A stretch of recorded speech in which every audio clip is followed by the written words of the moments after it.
Hello दोस्तों, कैसे हो आप सब। Welcome back to job university. मैं हूं प्रकाश। इस वीडियो में मैं आपको जेआईबी एंड सीआईबी एग्जाम के बारे में बताऊंगा। इन एग्जाम्स को क्लियर करने के बाद आपको क्या क्या फ़ायदा होता है, सैलरी में कितना इंक्रीमेंट होता है, प्रमोशंस में क्या आपको फ़ायदे मिलते हैं, उसके बारे में बात करेंगे। इसी के साथ जेआईबी सीआईबी की एलिजिबिलिटी क्राइटेरिया क्या रहती है, एप्लीकेशन फ़ीस क्या रहता है, एग्जाम क्लियर करने के लिए क्या सिलेबस, क्या पैटर्न रहता है, उन सारी चीज़ों के बारे में डिटेल में बात करेंगे। तो अगर आप जेआईबी सीआईबी एग्जाम के बारे में जानना चाहते हो तो वीडियो को एंड तक जरूर देखना। जेआईबी का मतलब है junior associate of the Indian institute of bankers और सीएआईबी का मतलब है certified associate of the Indian institute of bankers. देखिए, ये दोनों एग्जाम्स आईआईबीएफ यानी Indian institute of banking and finance conduct करवाता है और ये दोनों एग्जाम्स हर साल 2 बार कंडक्ट कराए जाते हैं। जेआईबी में अप्लाई करने के लिए केवल बैंकिंग एम्प्लॉयज़ ही एलिजिबल हैं, यानी कि अगर आप किसी बैंकिंग या फाइनेंशियल इंस्टीट्यूट में वर्क कर रहे हो एज क्लर्क या एज पीओ यानी कि ऑफिसर ग्रेड में वर्क कर रहे हो या क्लरिकल ग्रेड में वर्क कर रहे हो तो आप यहाँ अप्लाई कर सकते हो। किसी भी बैंक में अगर आप वर्क कर रहे हो, गवर्नमेंट बैंक हो सकता है या प्राइवेट बैंक हो सकता है, तो आप इन दोनों एग्जाम्स को दे सकते हो। लेकिन पहले आपको जेआईबी एग्जाम क्लियर करना होगा। जेआईबी एग्जाम क्लियर करने के बाद ही आप सीएआईबी एग्जाम दे सकते हो। देखिए दोस्तों, इस बार जेआईबी एग्जाम 7, 13, 14 एंड 21 मई 2023 को होने वाला है। तो क्या आपकी प्रमोशन के लिए तैयारी पूरी हो चुकी है? देखिए, अगर आपकी स्ट्रैटेजी सही है, अगर आपकी प्रैक्टिस पूरी हो चुकी है तो आप जेआईबी 2023 एग्जाम को इजीली क्रैक कर सकते हैं।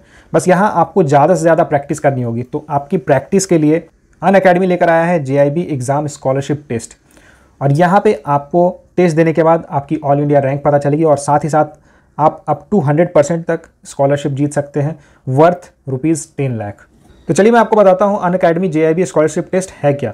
देखिए, ये एक ऑल इंडिया लाइव टेस्ट है जो इस सैटरडे को हो रहा है, यानी कि 25 मार्च 2023 को आप ये लाइव टेस्ट दे सकते हैं एंड ये कम्प्लीटली फ्री है। देखिए, यहाँ जो एग्ज़ाम होगा ये एक्चुअल एग्जाम पैटर्न पर होगा, तो यहाँ आपको मौका मिलेगा सेक्शनल प्रैक्टिस को और ज़्यादा मजबूत करने का और साथ ही साथ यहाँ प्रैक्टिस करके, पार्टिसिपेट करके आप अपनी तैयारी को नेक्स्ट लेवल पर ले जा सकते हो।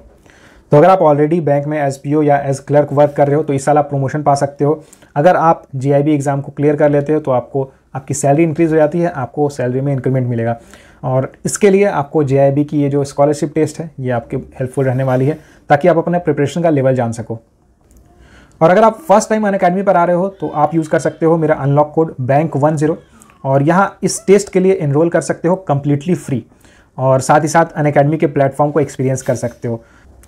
और यही नहीं, अगर आप अनअकैडमी का प्लस सब्सक्रिप्शन लेंगे तो इस कोड से आपको 10% का इंस्टेंट डिस्काउंट भी मिलेगा। और जैसा कि मैंने आपको बताया ये स्कॉलरशिप टेस्ट कम्प्लीटली फ्री है, तो आप अभी जाके यहाँ एनरोल कर सकते हो। इसकी लिंक मैं डिस्क्रिप्शन बॉक्स में डाल दे रहा हूँ और साथ ही साथ कमेंट बॉक्स में भी आपको इसकी लिंक मिल जाएगी, तो अभी जाके एनरोल कर लो। चलिए बात करते हैं जेआईबी एंड सीएआईबी एग्जाम्स क्लियर करने के बाद आपको क्या क्या बेनिफिट्स मिलती है। तो अगर आप एज क्लर्क किसी भी बैंक में वर्क कर रहे हो और आप जेआईबी एग्जाम को क्लियर कर लेते हो तो आपको 1 इंक्रीमेंट मिलता है आपकी सैलरी में। और अगर आप सीएआईबी एग्जाम को क्लियर कर लेते हो तो आपको एक्स्ट्रा 2 इंक्रीमेंट मिलते हैं आपकी सैलरी में। यानी कि अगर आप दोनों ही एग्जाम को क्लियर कर लेते हो क्लेरिकल पोस्ट में रहते हुए तो आपको 3 एक्स्ट्रा इंक्रीमेंट्स मिल जाते हैं। अगर बात करें ऑफिसर ग्रेड की, अगर आप बैंक में एज पीओ या as scale 1 scale 2 officer work कर रहे हो और आप जेआईबी एग्जाम को क्लियर करते हो तो आपको 1 इंक्रीमेंट मिलेगा और अगर आप सीएआईबी एग्जाम को क्लियर कर लेते हो तो आपको 1 और एक्स्ट्रा इंक्रीमेंट मिलेगा। यानी कि दोनों एग्जाम्स क्लियर करने के बाद आपको टोटल 2 इंक्रीमेंट्स मिलते हैं ऑफिसर ग्रेड में।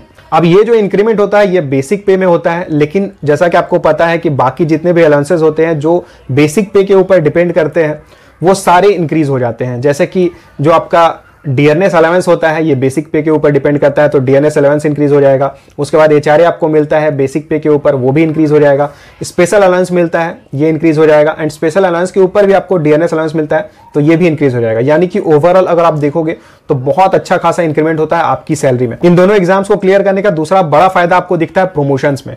अगर आप क्लेरिकल पोस्ट में अगर आप वर्क कर रहे हो और आप सीएआईबी एग्जाम को क्लियर कर लेते हो तो जहां आपको ऑफिसर बनने में 5 साल लगता है वहीं आपकी प्रमोशन फास्ट हो जाती है और आप 4 साल में ही ऑफिसर बन जाते हो। और वहीं अगर आप दोनों ही एग्जाम को क्लियर कर लेते हो, जेआईबी सीआईबी दोनों एग्जाम क्लियर कर लेते हो, तो आप क्लेरिकल से क्लर्क से ऑफिसर पोस्ट में पहुंच जाते हो मात्र 3 साल में। तो ये बहुत बड़ी बात है कि आप 2 एग्जाम्स क्लियर करने के बाद ही क्लर्क से सीधा पीओ बन जा रहे हो। और अगर बात करें पीओ की, अगर आप ऑलरेडी ऑफिसर स्केल में वर्क कर रहे हो और आप इन दोनों एग्जाम्स को क्लियर कर लेते हो तो आपके प्रमोशंस की जो स्पीड होती है बहुत ज़्यादा इंक्रीज हो जाती है। जहां कुछ ऐसे कैंडिडेट्स, आपके साथ वाले कैंडिडेट्स जो होंगे जिन्होंने अगर ये दोनों एग्जाम्स क्लियर नहीं किया होगा तो उनकी प्रमोशंस काफी डिले होंगी, लेकिन वहीं आपकी प्रमोशंस एकदम फास्ट ट्रैक हो जाती है, जल्दी जल्दी आपकी प्रमोशंस होने लगती है। और इन एग्जाम्स को क्लियर करने की जो सबसे बड़ी बेनिफिट है वो है कि आपको बैंकिंग सेक्टर की, बैंकिंग इंडस्ट्री की एक बेटर नॉलेज मिलती है। तो आप बैंक के जो प्रैक्टिकल प्रॉब्लम्स रहते हैं वो आप सॉल्व कर सकते हो। इससे आपको फायदा ये होता है कि आपकी रेप्यूटेशन भी अच्छी होती है। और जब, जैसा कि आपको पता है कि बहुत सारे बैंक्स ऐसे हैं जिसमें फॉरेन पोस्टिंग के भी चांसेस रहते हैं, तो उस समय अगर देखा जाता है कि किसकी परफॉर्मेंस अच्छी रह रही है, किसने ज़्यादा कोर्सेज वगैरह किए हुए हैं, ज़्यादा एग्जाम्स वगैरह क्वालिफाई किए हुए हैं बैंक में क्लियर करने के बाद, बैंक में ज्वाइन करने के बाद, तो उस समय आपको हो सकता है फॉरेन पोस्टिंग्स के लिए भी कंसिडर किया जाए। और अगर आपकी एक बार फॉरेन पोस्टिंग हो जाएगी तो फिर तो आप समझ सकते हो कि सैलरी वगैरह कितनी ज़्यादा इंक्रीज हो जाती है। JIB एग्जाम फीस की बात करें तो फर्स्ट अटेम्प्ट के लिए आपको 2700 रुपीज़ पे करना होता है, और इसके अलावा GST भी आपको पे करना होता है। लेकिन अगर आप फर्स्ट अटेम्प्ट में क्लियर नहीं कर पाते हो तो सेकंड अटेम्प्ट, थर्ड अटेम्प्ट या फोर्थ अटेम्प्ट के लिए आपको फिर 1300 रुपीज़ पर अटेम्प्ट देना होता है। अगर सिलेबस की बात करें तो यहाँ पे 3 अलग अलग पेपर्स आपको देने होते हैं JIB के लिए। Principles and practices of banking, दूसरा है accounting and finance for bankers, and तीसरा पेपर है legal and regulatory aspects of banking. देखिए ये जो तीनों पेपर्स है ये 2-2 घंटे के होंगे, हर पेपर 2-2 घंटे का होगा। 120 क्वेश्चंस आपसे पूछे जाएंगे, टोटल 100 मार्क्स का टेस्ट होता है। इसमें क्वालिफाइंग मार्क्स 50 रहता है। हर पेपर, जैसा कि मैंने बताया कि 2 आवर का आपका हर पेपर होगा, यानी कि टोटल 6 आवर्स का आपका एग्जाम होता है। और ये सारा एग्जाम ऑनलाइन होगा और यहाँ कोई भी नेगेटिव मार्किंग नहीं रहती है। अगर बात करें CAIB एग्जाम की फीस की, तो फर्स्ट अटेम्प्ट के लिए आपको 3000 रुपीज़ पे करना होता है। लेकिन अगर आप फर्स्ट अटेम्प्ट में क्लियर नहीं कर पाते हो तो सेकंड अटेम्प्ट, थर्ड अटेम्प्ट या फोर्थ अटेम्प्ट अगर आप देते हो तो आपको 1300 रुपीज़ पर अटेम्प्ट पे करना होता है। अगर CAIB सिलेबस की बात करें तो यहाँ भी आपको 3 पेपर्स में आपको एग्जाम देना होता है, लेकिन यहाँ पे आपके पास ऑप्शन रहता है, 2 कंपलसरी पेपर्स रहते हैं, एडवांस्ड बैंक मैनेजमेंट और दूसरा पेपर है bank finance management, financial management. तो ये दोनों पेपर्स तो कंपलसरी है। इसके अलावा आपके पास इलेक्टिव पेपर्स रहते हैं, 6 इलेक्टिव पेपर्स हैं, जिसमें से आपको कोई एक पेपर सेलेक्ट करके उसमें एग्जाम देना होगा। जो 6 इलेक्टिव पेपर्स हैं उनके नाम मैं आपको बता देता हूँ। Rural banking, retail banking, then human resource management, information technology, risk management या सेंट्रल बैंकिंग। इनमें से किसी भी एक पेपर में आपको एग्जाम देना होगा। और इसमें टोटल 100 क्वेश्चंस पूछे जाएंगे, 100 मार्क्स का टेस्ट होता है, ऑनलाइन मोड होगा, कोई नेगेटिव मार्किंग नहीं रहेगी। 2 आवर्स का एग्जाम रहता है एंड यहाँ भी मिनिमम पास मार्क्स आपको 50 स्कोर करना होगा। तो JIB एंड CIB एग्जाम होता है बैंक एम्प्लॉइज के लिए जो ऑलरेडी बैंक में वर्क कर रहे हैं। लेकिन वो कैंडिडेट्स जो बैंकिंग एस्पिरेंट्स हैं, जो बैंक में ज्वाइन करना चाहते हैं और उसके लिए प्रिपरेशन कर रहे हैं, तो आपके लिए ऑप्शन बचता है कि आप डिप्लोमा कर सकते हो बैंकिंग एंड फाइनेंस में, और ये भी IIBF ही कंडक्ट कराता है। इसमें क्या होता है कि अगर आप DBF, अगर आप ये कोर्स कर लेते हो, डिप्लोमा कर लेते हो, तो उसके बाद जब भी आप बैंक में ज्वाइन करोगे एज क्लर्क या फिर एज PO ज्वाइन करोगे तो आपको अलग से JIB एग्जाम नहीं देना होगा।